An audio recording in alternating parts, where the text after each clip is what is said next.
Hi mga mamu! Mamovie here, your modern mamu. Sem break ng mga apo ko. Kaya naman nakiisip ako gumawa ng snacks for them. Ang tuna hot pockets. Again, simple lang ang aking recipe na ito. Pero tiyak, swak sa tummy ng mga bagets. Let's use yung inalis nating bread ha. Sayang naman, di ba? At gumamit ako ng canned tuna, yung hindi maanghang. Ihalo sa mixture, then mekos-mekos lang. Mga mamu, don't forget na lagyan ito ng cheese ha.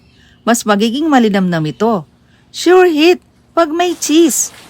Kasi sabi nga ng mga apo ko, they really love it. Fry lang natin sa mahinang apoy. Pag brown na, carry na yan. And tcharan!